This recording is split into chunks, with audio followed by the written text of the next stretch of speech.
Luna. Money work. 자, 지난 며칠간 미국 기술주가 대폭락했는데요.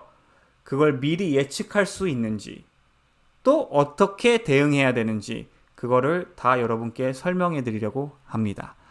자, 그래서 오늘의 토픽은요, 폭락을 미리 알 수 있게 도움이 될 수 있는 시그널들을 다 보여드리려고 하고요. 그리고 지금 이 폭락이 합리적인지, 그리고 앞으로 더 큰 하락 지속 가능성에 대해서도 설명하려고 하는데요. 이거는 애플 엔비디아 밸류에이션 기업 가치 평가 분석으로 또 보여드리려고 합니다. 그리고 폭락을 했을 때 어떻게 대응을 해야 하는가, 마지막으로 다른 기타 등등 방법이 있는지, 또 주가가 전체적으로 많이 올랐을 때 할 수 있는 것들을 여러분께 공유하려고 합니다. 화면을 보시죠. 자, 첫 번째 시그널은 RSI, Relative Strength Indicator인데요. 이거는 주식, 선물, 옵션 등의 기술적 분석에 사용되는 보조지표라고 보시면 됩니다. RSI는 가격의 상승 압력과 하락 압력 강도를 나타낸다고 보시면 됩니다. 쉽게 설명해 드리면 70 위면 주식이 많이 올라간 상태라고 생각하시면 되고, 30 아래면 주식이 많이 내려간 상태라고 보시면 됩니다. 자, 이제 화면을 보시면 나스닥 컴포짓 인덱스가 보이는데요. 바로 밑에 있는 거는 RSI입니다. 자, 그리고 이 캔들 하나가 주봉인데요. 그게 무슨 뜻이냐면 이 캔들 하나가 일주일간의 움직임을 얘기해주고 있는 겁니다. 보시면 RSI가 3번 70 아니면 70 이상 올라간 적이 있었는데요. 그때마다 주가가 내려온 게 보입니다. 하지만 이때는 주가가 70에서 더 올라갔다가 80에서 2번 찍고 내려온 게 보이는데요. 이렇게 70 이상 더 올라간 경우는 더 조심해야 된다고 저는 생각을 합니다. 그렇기 때문에 80을 찍고 주가가 그만큼 더 많이 내려온 것도 보이고요. 물론 이거는 코로나 때문에 당연히 더 많이 내려간 이유도 있습니다. 그리고 마지막은 이번 거는 75까지 올라갔다가 지금 한 65까지 내려간 게 보입니다. 보시다시피 RSI가 이렇게 72로 올라가면 주가가 너무 많이 올라갔다는 경고 신호로 보실 수 있습니다. 자, 다음 화면을 보시면 나스닥 with RSI 일봉인데요. 일봉이라는 뜻은 이 캔들 하나가 하루의 움직임을 얘기해주고 있다는 뜻입니다. 자, 지난 6개월 동안 차트를 보여드리는 건데요. 그 6개월 동안 RSI가 2번 70 이상 올라간 적이 있었습니다. 자, 첫 번째 RSI가 72로 올라갔을 때 이날 5% 내려갔었습니다. 그리고 며칠 동안 왔다 갔다 하다가 주가가 회복되면서 계속 올라간 게 보이는데요. 이번에도 70을 뚫고 계속 올라가다가 80까지 찍고 그 대신 한꺼번에 10%가 내려간 게 보입니다. 물론 장 마감 전에 3% 더 올라갔지만요. 보시다시피 RSI가 이렇게 70 이상 올라가게 되면은 항상 이렇게 크게 내려가는 날이 있었습니다. 자, 그래서 결론은요. 이렇게 RSI가 많이 올라갔을 때 단기 투자하시는 분은 전 주식을 여기서 매도하시고 다시 또 내려갔을 때 이렇게 추가 매수하시는 거를 저는 추천합니다. 그리고 장기 투자하시는 분은 이렇게 RSI가 높을 때 캐시 비중이 좀 높은 게 좋고요. 그리고 주가가 이렇게 내려갈 때 조금씩 추가 매수하는 거를 저는 추천합니다. 자, 두 번째 시그널은 풋콜 레이시오인데요. 이거는 주가의 고점과 저점을 판단하는 지표로 풋 거래대금에서 콜 거래대금을 나눈 값으로 계산이 된다고 보시면 됩니다. 자, 쉽게 설명해 드리면 0.5 아래이면 주식이 많이 올라간 상태로 보시면 되고 1.15 위면 주식이 많이 내려간 상태로 보시면 됩니다. 자, 화면을 보시면 풋콜 레이시오인데요. 지금 0.5까지 내려간 적이 3번이 있었습니다. 이때는 0.5까지 안 내려가서 제외하겠습니다. 이때 0.5까지 내려갔을 때 주가가 급하락한 게 여기 보이고요. 두 번째는 주가가 덜 하락했지만 이때 나스닥은 5% 하락했었고요. 마지막으로 이때도 S&P 500는 5%, 나스닥은 8%가 내려갔었습니다. 그래서 다음날 이렇게 풋콜 레이쇼가 쭉 올라간 게 보입니다.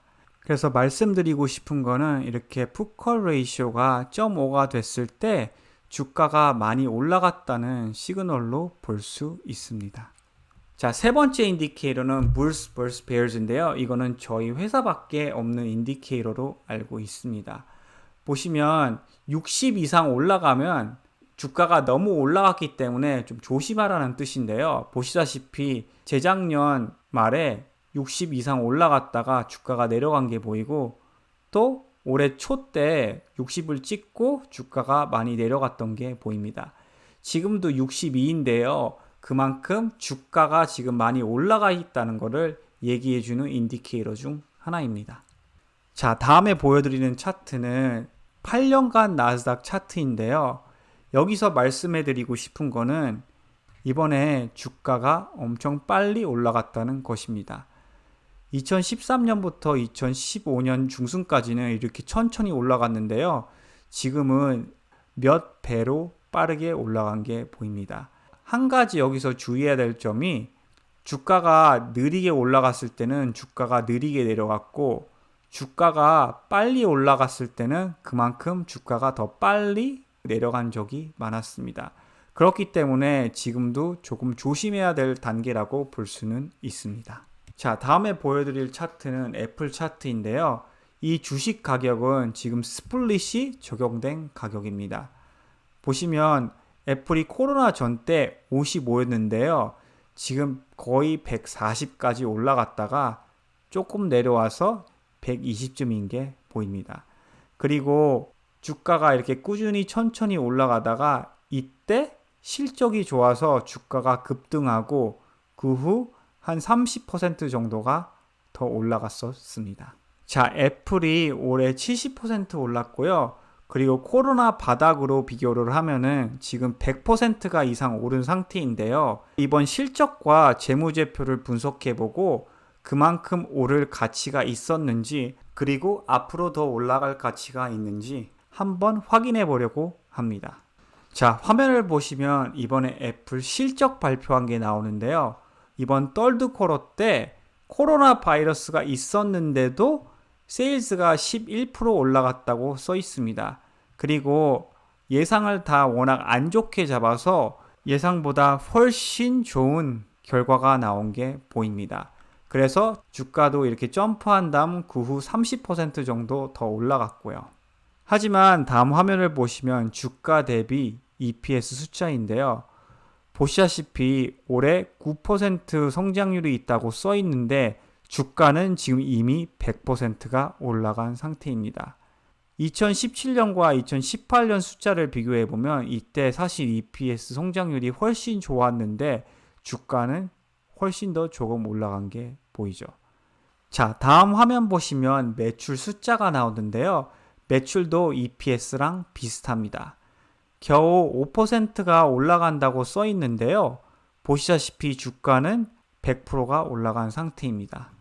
2017년부터 2018년 숫자를 비교하면 그때는 매출 성장률도 훨씬 좋았는데 주가가 훨씬 덜 올라간 게 보입니다.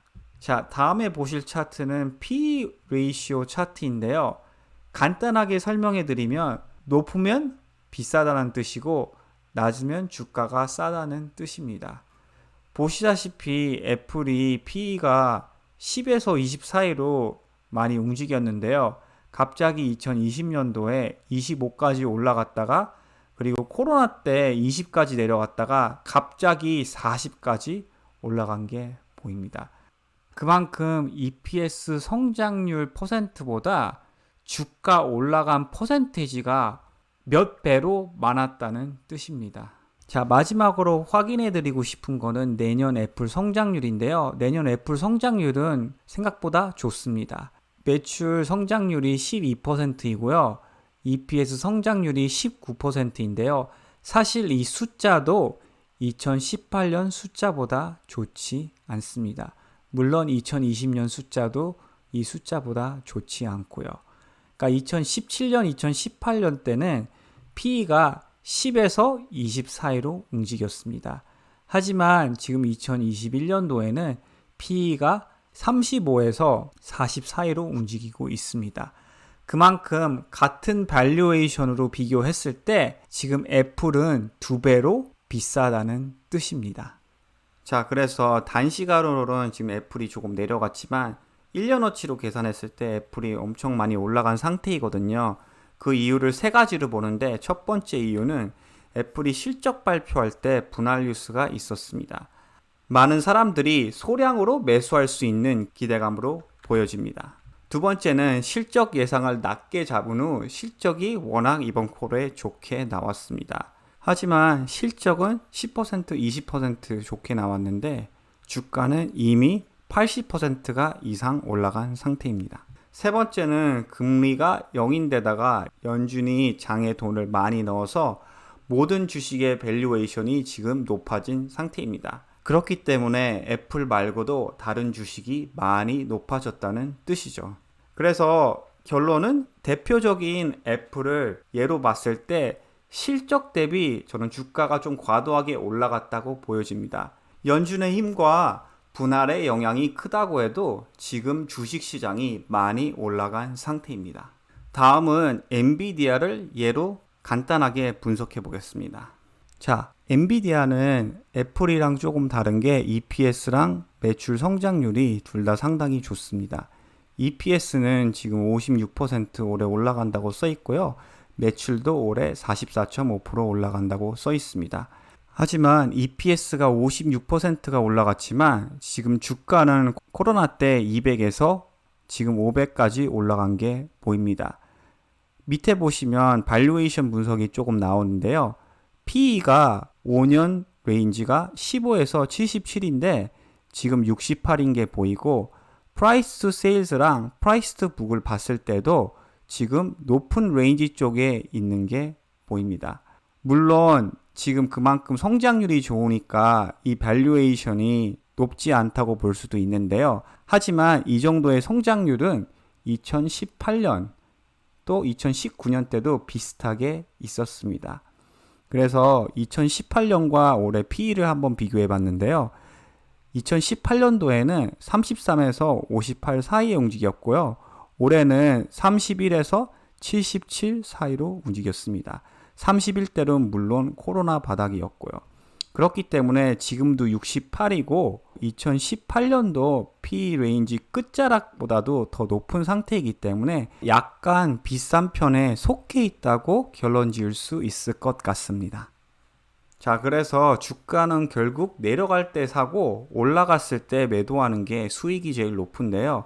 보시다시피 지금 이게 애플 차트인데 애플은 성장률이 10% 그리고 20% 안 되는 상태이고 그 정도 성장률은 이때도 많이 있었는데 지금 주가가 과열되게 많이 올라간 게 보입니다. 그래서 지금 애플 가격이 꼭대기 근처인지 아니면 바닥 근처인지 물어보시면 저는 애플은 꼭대기 근처일 가능성이 더 높다고 생각합니다.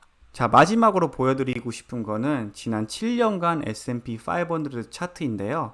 보시면 주가가 결국은 장기간으론 꾸준히 쭉 올라간 게 보입니다. 그렇기 때문에 지금 단기간으로 내려가는 거에 너무 크게 신경을 쓰지 마시고 오히려 이렇게 내려갔을 때 추가 매수를 하시고 장기간으로 주식을 보는 게 저는 중요하다고 생각합니다.